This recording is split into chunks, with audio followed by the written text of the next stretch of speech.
Hello, everyone. Hello. Hopefully this looks okay. We're doing this for the first time and figuring out how this works. Yeah. This is our very first time. So we see that there's 3 people here. Do you want to go ahead and introduce yourselves maybe in the chat? At least your And while names. you're writing, we can introduce ourselves a little bit. So my full name is Bethany, and I grew up in Michigan, and only started studying Hebrew a few years ago, about 4 years ago, and got really in love with Hebrew. And now my new passion is teaching other people. So Andrew here, my husband, was born in Mexico.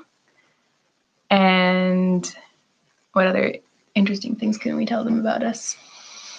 Well, I think that's a good start. I'm just waiting to hear. Let's see. I think we'll wait to see if anyone's actually responding. Sounds good. Maybe we need to activate something here. I think I can see the participants. No. Oh, there's Josh M. Okay, cool. Hey. There we go. Welcome, Josh. Yeah, welcome. Canadian, living in Turkey. Super cool.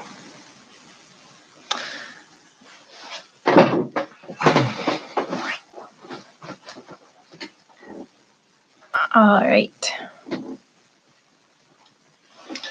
So yeah, we're basically here to answer your questions, and we don't have anything really detailed prepared or anything, but we wanted to answer questions about whatever behind the scenes stuff you're interested in, that sort of thing.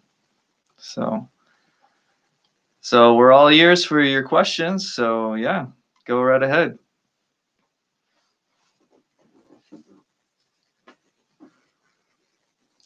And I guess we can make small talk while we wait for the questions to come in. Yeah, I don't know. Sorry if this is awkward. It's our very first time, so we're not like social media whizzes yet, but maybe we'll get there. Is the sound quality coming through okay? And maybe we can ask on the chat. Maybe they're not even hearing us.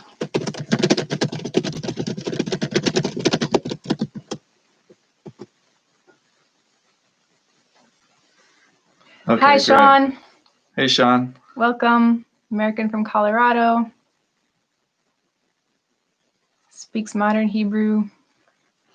Oh, good question, Josh. Yeah, we have a subscription to a thing called Storyblocks, which has really good stock footage. So a lot of that is from there. Yeah, we wish that was all ours, but it's not. Obviously, when we appear, we took it, but other than that, like the super high quality stuff is all things we found online. A lot of photos too, some great sites. So there's Storyblocks, like you said. And then we've also found canva.com is just photos, but they have amazing selection. Found a lot of stuff there that I couldn't find on Storyblocks. So that's what we've been doing. So that's part of what your support on Patreon is helping us cover, is the subscriptions to the stock footage sites and stuff like that. And lights and all that kind of stuff.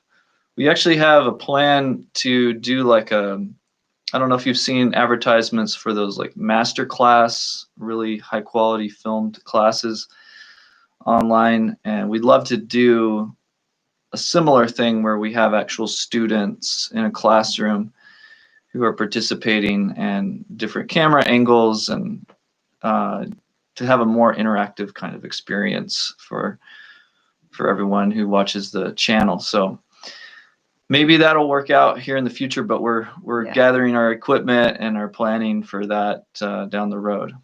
See what other innovative things we can come up with.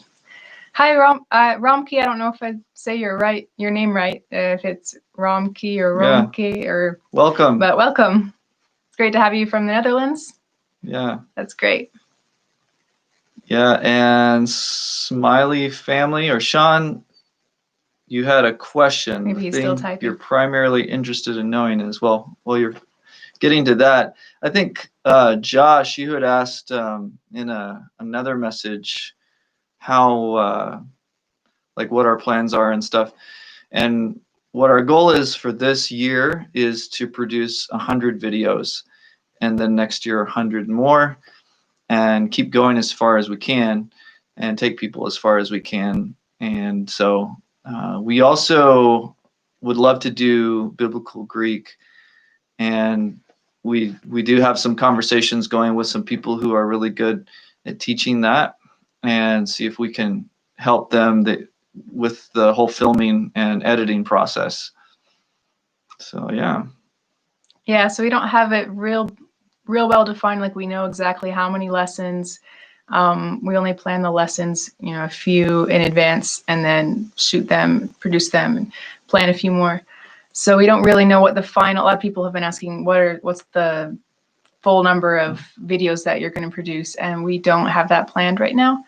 But our overall goal is to get our viewers to a point where they're familiar with Hebrew material enough and the verb forms and everything so that they could pick up like a tool such as the Hebrew Reader's Bible that has the less frequent vocabulary and footnotes to help readers out. Mm-hmm. And they could start to then keep growing on their own, keep advancing, but they would have that baseline kind of to an intermediate point where they feel like they can then advance on their own. So that's our overall big picture goal.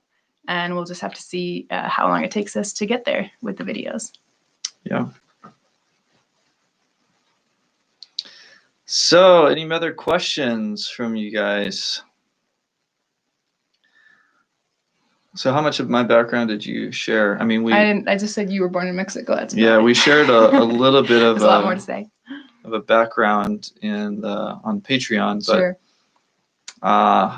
Yeah, I grew up in Mexico. My parents are missionary Bible translators down in southern Mexico in Oaxaca. And my grandparents were also Bible translators with Wycliffe down in the same area with the Zapotec people.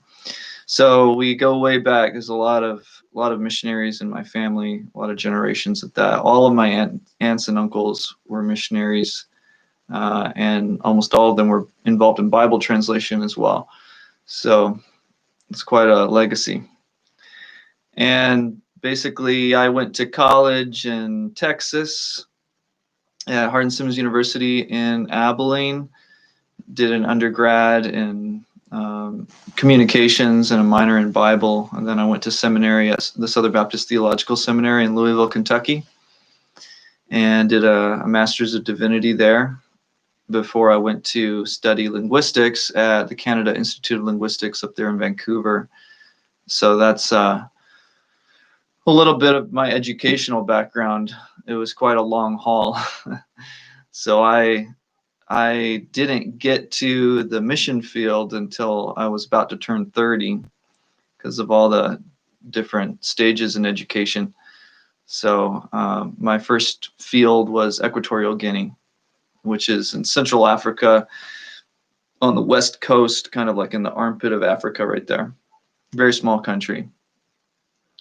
Okay, we got questions All right. here. Question from Sean. How do you design the lessons, order of things that you're going to introduce, construct the simpler sentences to eventually build up to real scriptures, etc.? So I assume you're just speaking on the practical level. I have a list of, I'm the one that does the lesson planning for the most part, and then Andrew chips in when he has suggestions. So I have a list of grammar points that I'm trying to get to, slowly advancing. And so mostly I just feel like, oh, I want to do this, go in this direction, so I'm going to need to introduce this.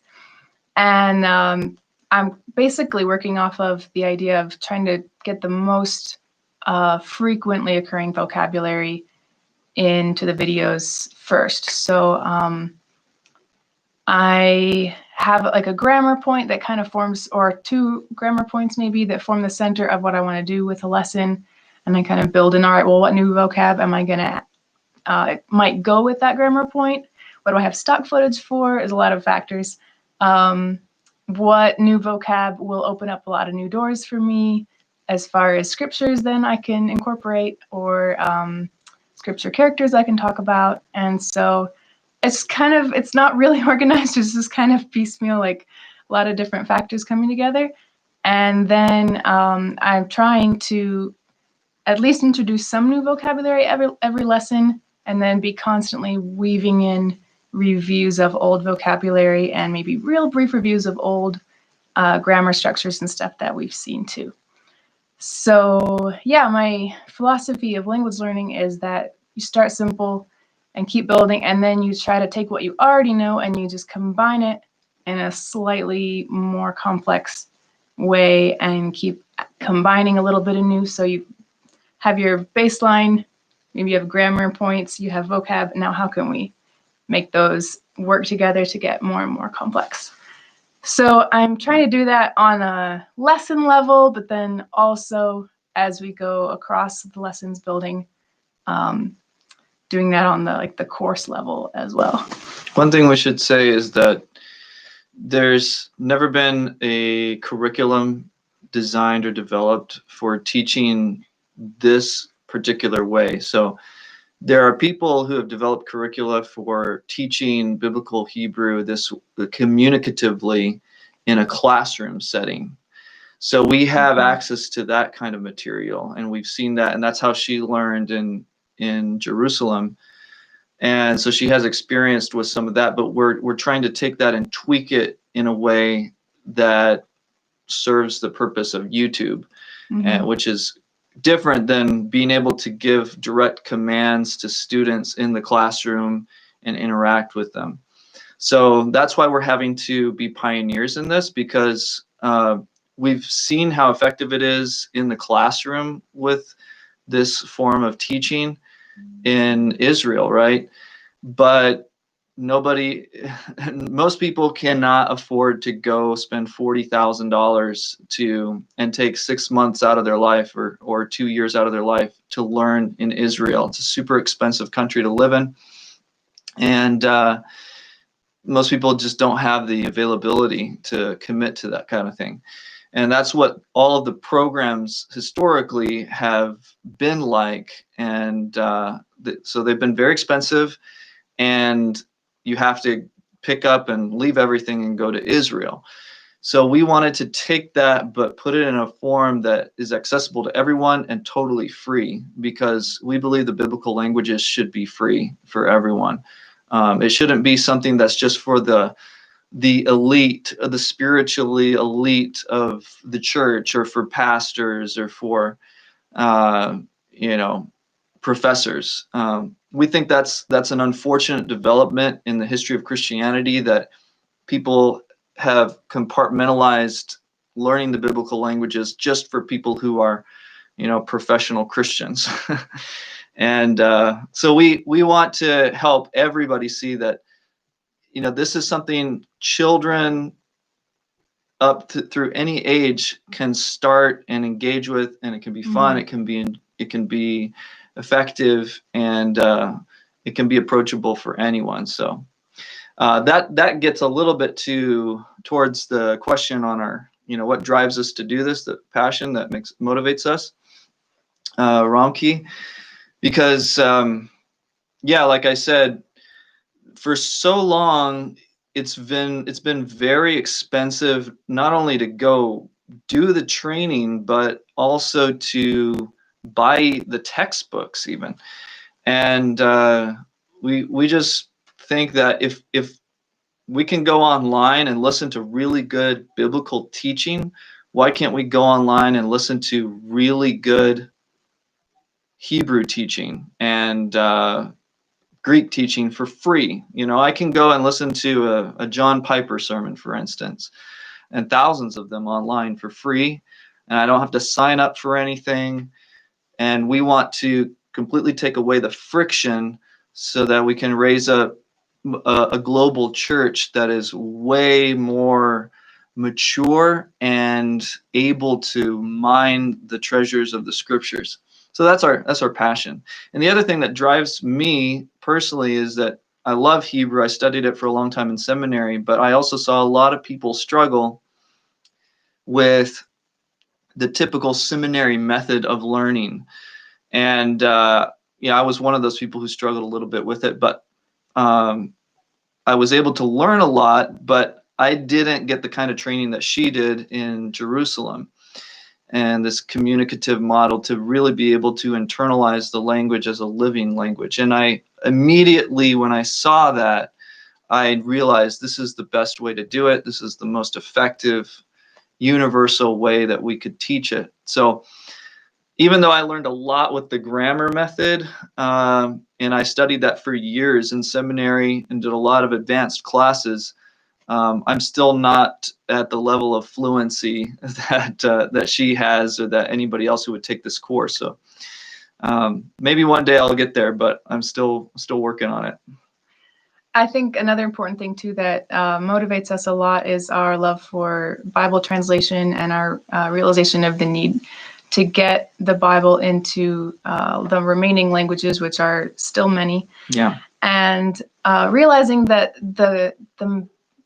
the road for people groups to get the Bible into their language is full of a lot of different cogs in the wheel, and most of the time it doesn't involve the people themselves learning Hebrew. Almost never. It involves them working with a major language and then a consultant who knows some Hebrew coming in and working with that. And so part of our goal too with creating these videos is to in some ways cut out the need for that middleman, so that the translators can have some hope of having some direct access to Hebrew. If they're motivated and they want to learn, then they can use our videos and they can make progress and they can study.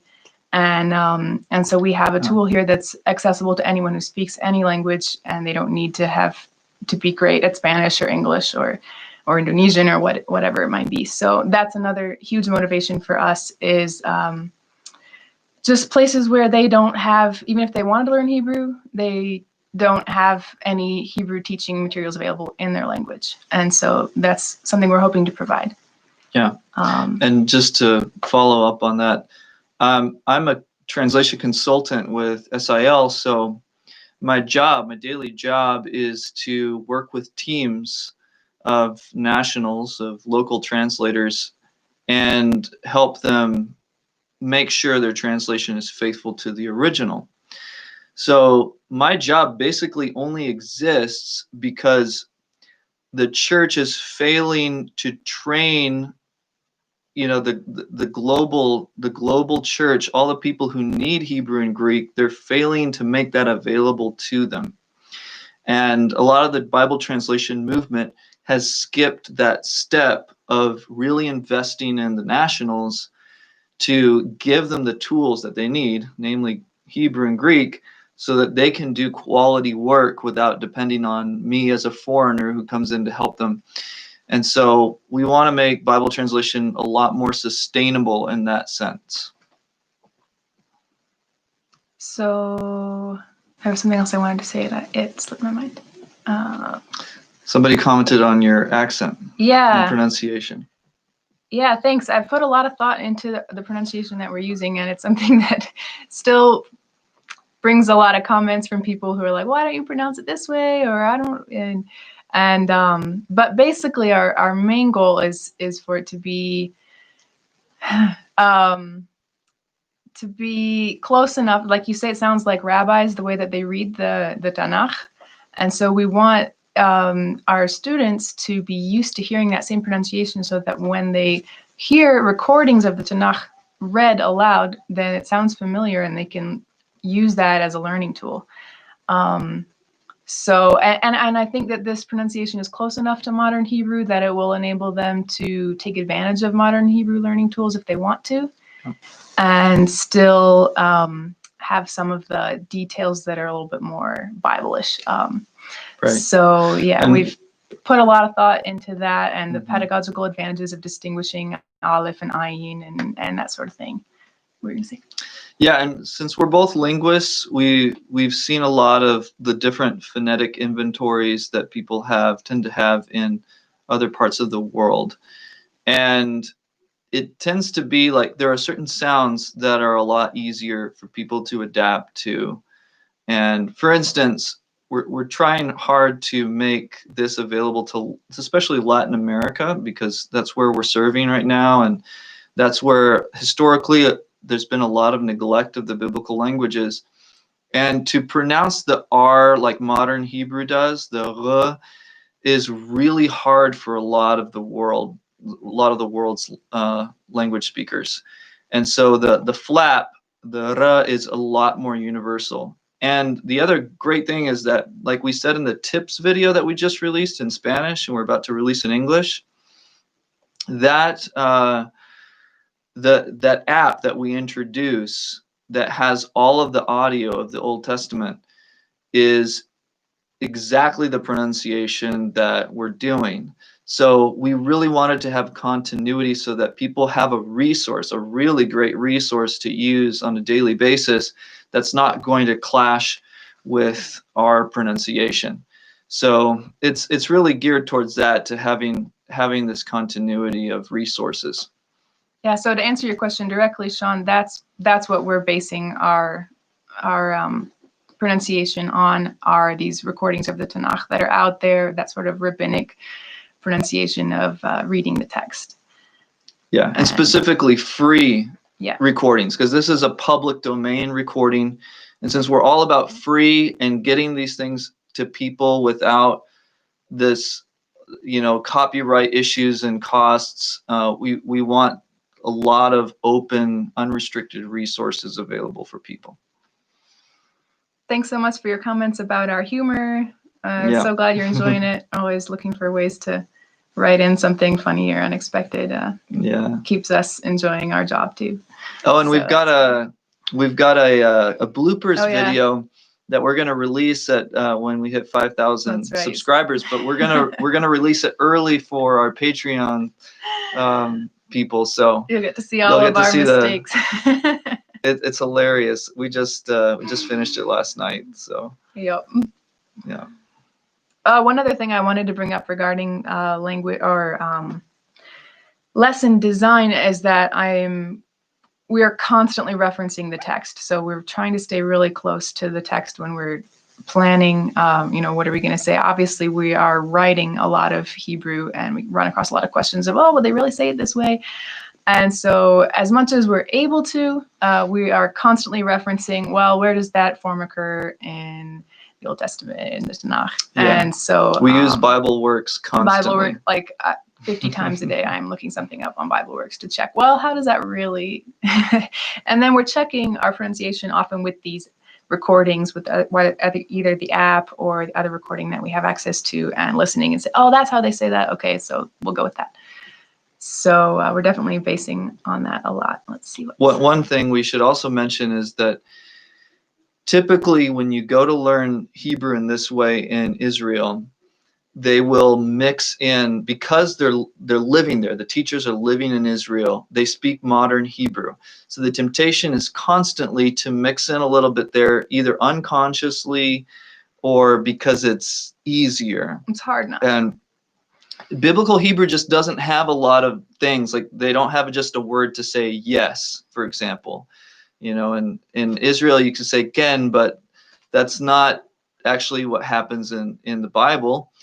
And that's really frustrating if you're trying to teach people to communicate in a classroom. You can't just give them a simple word for yes and things like that. So we're trying to be more purists in the way we're teaching, and very careful not to mix in modern Hebrew into the process. And that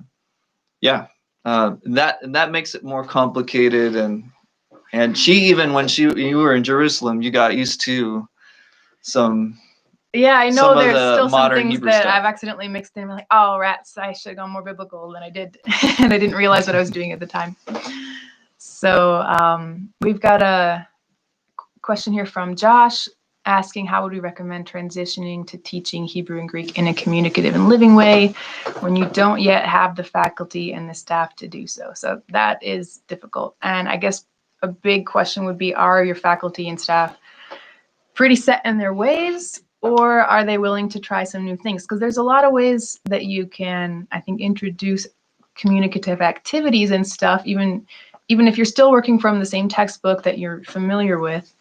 You know, we would love to see our videos inspiring teachers to either assign them as homework, just to give their students another side of Hebrew so that they can be hearing it and seeing it instead of just reading it, you know, decoding it.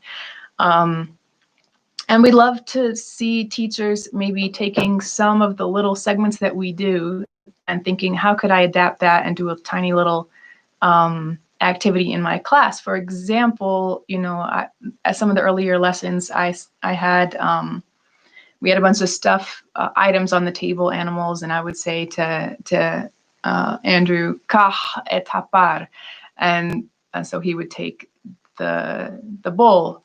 And so, for example, you know, we're hoping that seeing these kind of things in the video might give teachers some ideas, and they can see a tiny example of it, how it's played out. It's not the same on a screen. We realized that as in like a classroom setting.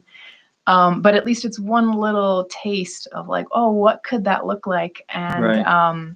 And if the professor's also interested in growing in this area, it's not for, especially for these simple things, it's not too hard to prepare in advance and, you know, get a little comfortable with the phrases you're going to have to say if it's a person who's not used to speaking biblical Hebrew, just used to talking about it. So I think there's a lot of ways. It's really going to depend on the attitude, I think, of the teacher, and if they want to embrace that and they want to try new things. If they don't, then I don't think your program is going to be able to make that shift without maybe a little fresh blood. But if the people, if the faculty is interested in taking at least some steps in that direction, then I hope that our videos can provide a lot of ideas, even if that person doesn't have direct experience with this kind of a learning method. I will mention here, for anyone who's interested in learning more about language learning methods, I'm pretty heavily influenced by the growing participator approach by Greg Thompson, and there's a lot that he's written about his method for language learning. And obviously, I'm adapting it to a screen, so it's a bit different, but a number of people have identified, oh, this is influenced by Greg Thompson. Like, yes, it is. He was my prof. Yeah. So if you're interested in share finding that out link more, or something in Patreon. that would be something that people can read to sort of get a feel. It's just, the problem is it's hard to start doing this kind of teaching unless you've experienced it as a student, or at least sat in and watched it in action. So we realize it's hard to start from nothing if you've only ever used textbooks in your classroom. But yeah, like I said, we hope our video can at least give people a taste of what it could be like, even if it's not quite the same as a classroom experience. Yeah, and just to pick up on that a little bit, I think one of the main reasons that this methodology has not gotten traction on a wider scale is because people just cannot imagine, when you tell them what this method is like, it just blows their mind. They're like, I can't picture what this is like. It doesn't make any sense. But when they experience it, it's totally different. It immediately clicks, and they get to believe in that moment that this works. It's effective. So this is another thing. We want to help this movement get traction by giving a place for people to experience. And that was the problem, is people could only experience it up till now usually by going to Israel and paying a lot of money. And then unless they did that, they just really didn't have a category for that methodology. So we want to help people build that. Yeah. Sean asks if we ever try to speak to each other in Hebrew, and yes, we do, but it is not the most fluent thing you've ever heard. We'll just say that. We're still working. I'm still learning to, I'm with all of you guys. I'm still learning. I studied Hebrew reading as a dead language for so long, and I studied it with a different pronunciation. I just, I didn't know about this method at all for years, and So I'm having to relearn a lot of things. What we do every night is we read a chapter of the Bible together in Hebrew and talk about it and stuff. So that's one of the ways we interact with it a little bit.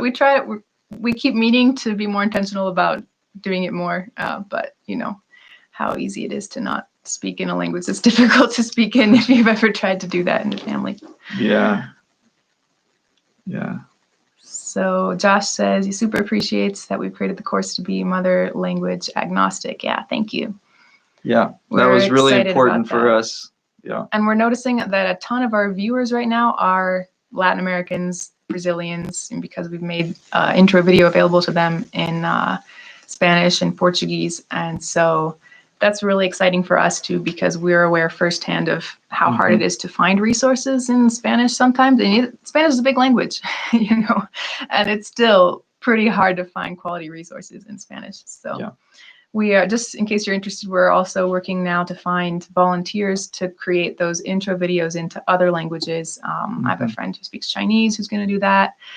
We've got a friend who speaks Hindi. So we are currently looking to expand our reach by creating strategic videos in major languages that will hopefully help people find us. Yeah, so our idea is if we get the intro video into a language of wider communication like Hindi, that can usher people who speak Hindi into the monolingual approach that we use.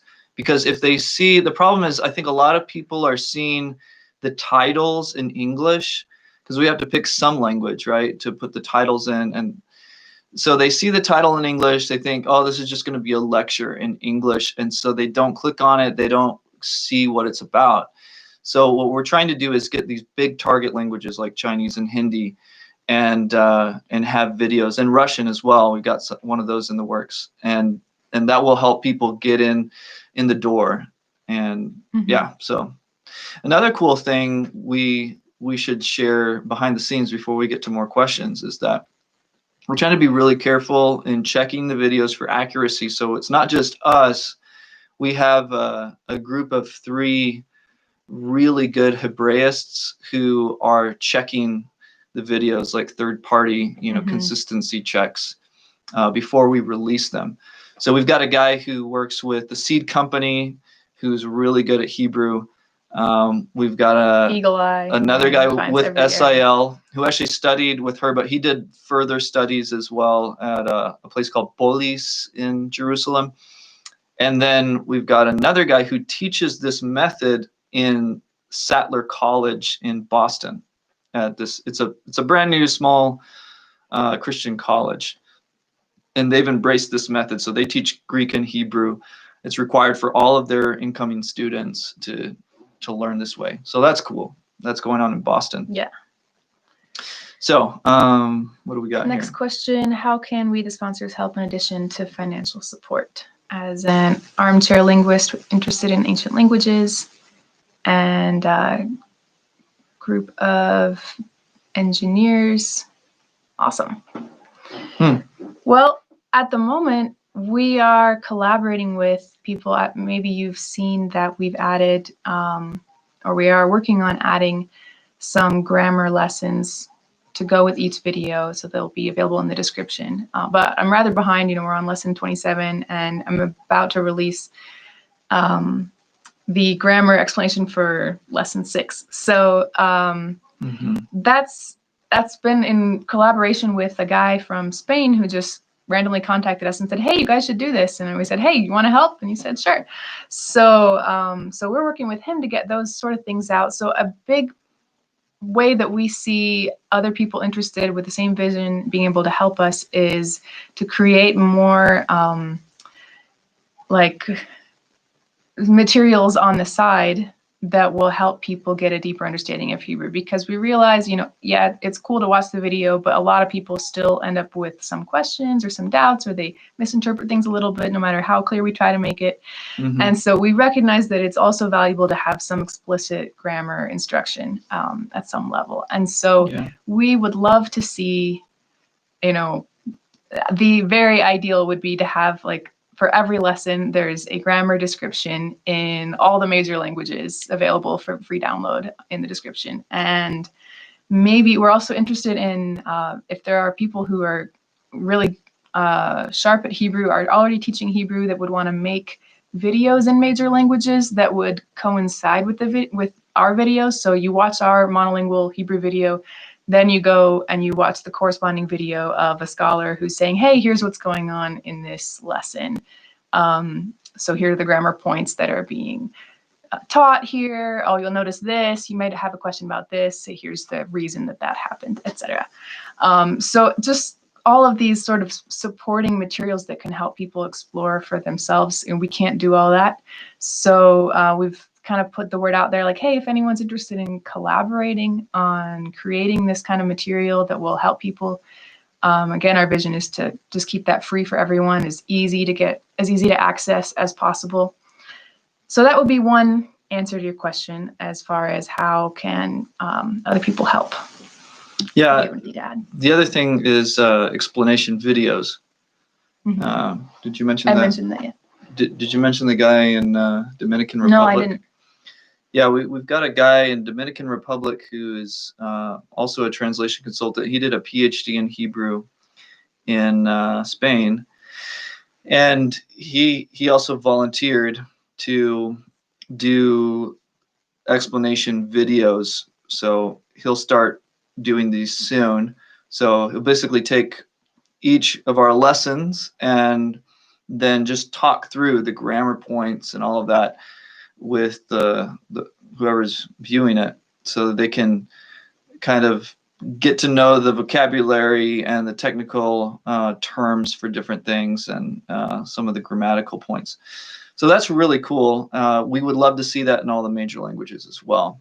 So yeah, that's the goal. We're trying to encourage people to take our lessons and then use them as a springboard or as a platform to do a full like grammar course, because there's a lot of people who know to teach that way, and so but do it with quality and do it completely and systematically, because there's a lot of people who just like hit little pieces of Hebrew on YouTube, and you can learn like, oh, here's a preposition video, and then they don't do anything else. But we want people who are going to go from A to Z, like through the whole course, and really take people far. So yeah, I would say too, we're really interested in developing or at least collaborating in apps and creation of stuff like that. You may have seen in the description of the videos, we have released an app with easy Hebrew readers. We're also working on getting that translated into other languages. And so if anyone out there has that kind of technical ability and has an idea, hey, we could put this together, we could make these resources available in this app format, we'd love that too. We'd love to talk about that. Yeah, for sure. Especially getting apps like maybe enhancing the apps that are out there. For instance, there's a Reader's Hebrew app in English for Android, and we would love to get that into other major languages because it's just not available. You can't even buy a physical copy of a Reader's Hebrew Bible with glosses of the harder words in any other languages really besides English Spanish, that I know of. Really bad. Yeah. So prayer requests for our work. That would be one. Hebrew Reader's Bible. Yeah. Open source in other languages. Yeah. So that when people get to intermediate stage, they've got something to work with that's going to take them further. Mm-hmm. Yeah. And you could keep praying for all of our stuff to keep working and for us to be able to persevere. We had a rough week with a lot of technical difficulties, so you can keep that in your prayers. We're still struggling being here in Spain, not having all of our equipment, and we'll see if when we get back to Mexico, you'll see the quality jump up a lot, hopefully. Yeah, but we're doing our best with what we have. But Yeah. So yeah, we would appreciate prayer for more collaborators in more languages. Right.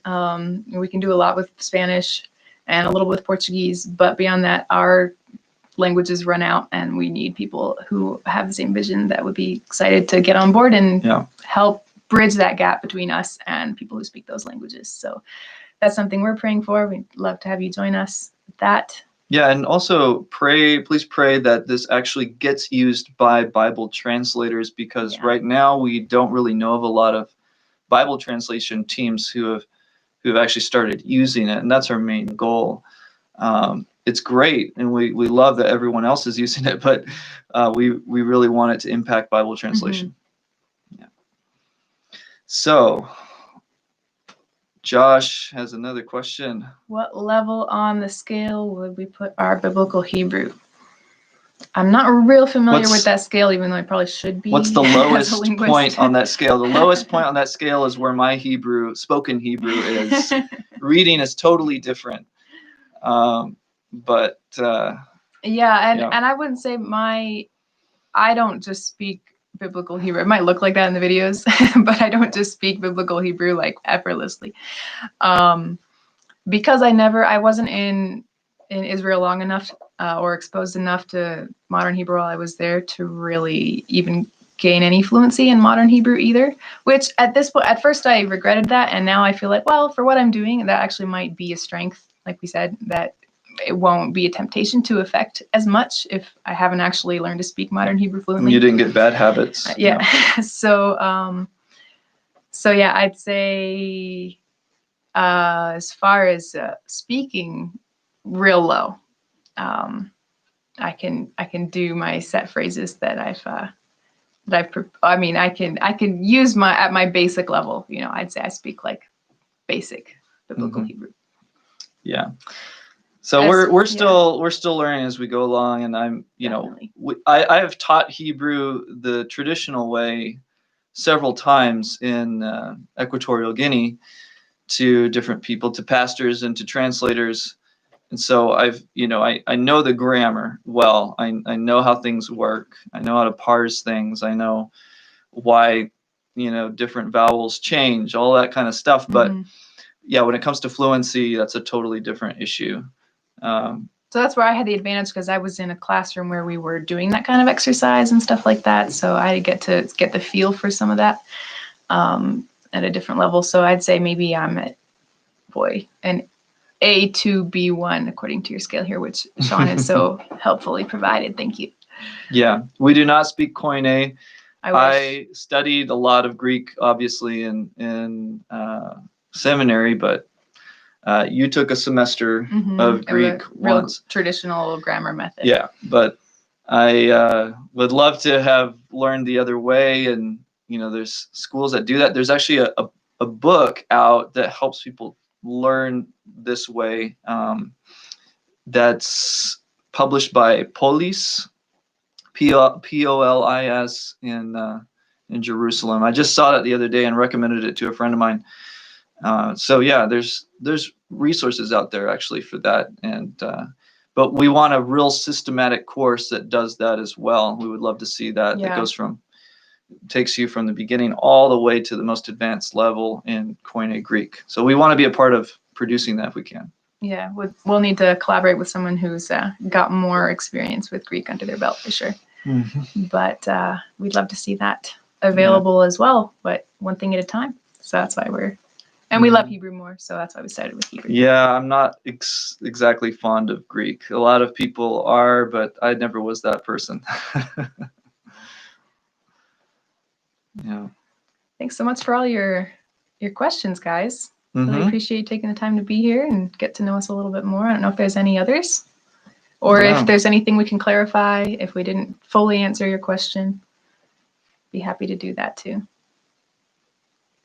Yeah, we're looking forward to collaborating with anybody who has contacts or ideas. We'd love that, because the more we can help each other, get this out there, the better. So, thank you. Thank you for the TJB. Yeah. Glad you've been with us for the ride. Yeah.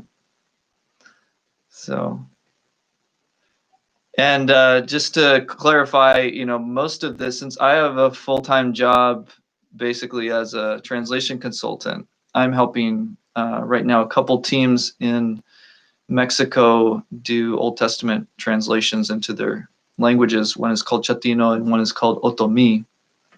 If you're interested in anything that I do along those lines, I have a podcast that's called Working for the Word.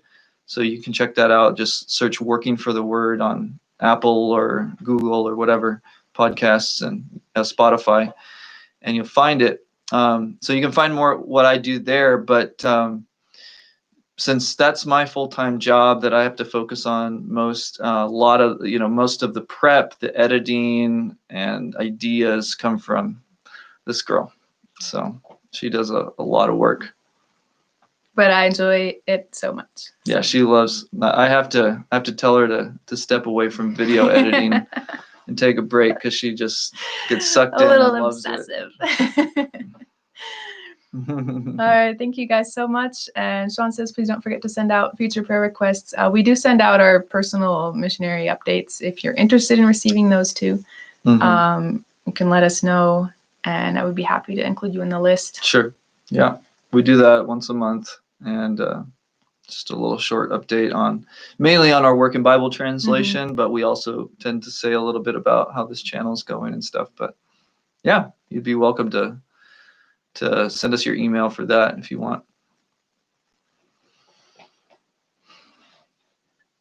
All right, and we'll try to communicate a little more too through the Patreon board there.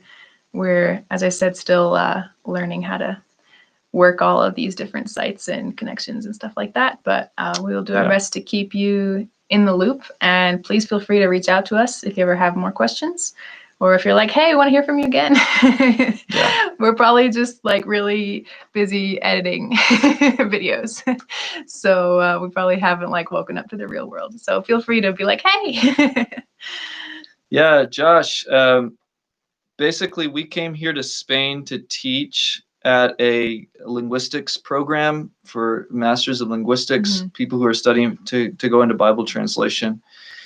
And so my wife teaches morphology and syntax, and I teach a program called Paratext.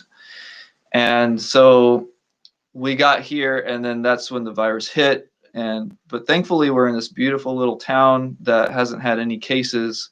And I think it's had some cases, I've been told. But okay, well, it's very safe compared to anywhere else in the world. Calmer than many places in Spain. Yeah, so that's been a big blessing because it's really beautiful and laid back, and we have this apartment provided for us, and we've been able to continue with our stuff. Thankfully, we did bring the camera with us. We almost didn't. Foresight of this man right here.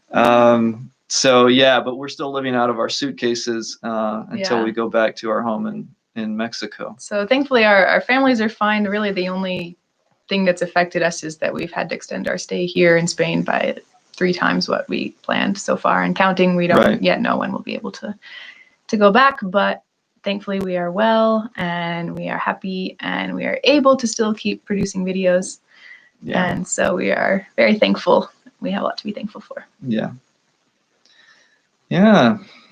So anyway, we don't want to keep you guys too long. It's a Sunday afternoon for a lot of you. So yeah, but any last questions?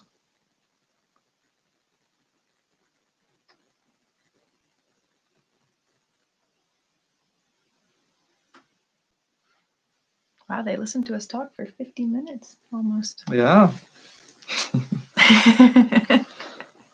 All right. Well, thank you guys so much. Close. Yeah. Thanks for being here. Thanks for your support. We really, really appreciate it. It's so encouraging to know people like you are out there that we've never even met. I know. Who are willing to give towards this and who are passionate about making this available. So. Yeah, we appreciate you very much. Yeah. So anyway, God bless you guys, and we'll have to do this again sometime in the future, and maybe when more people are on board or whatever. So yeah. No, anything else? I think that's it. Okay. All right. Well, God bless you all. Yep. Have a great day. Good night. Take care. Bye. Shalom. Shalom.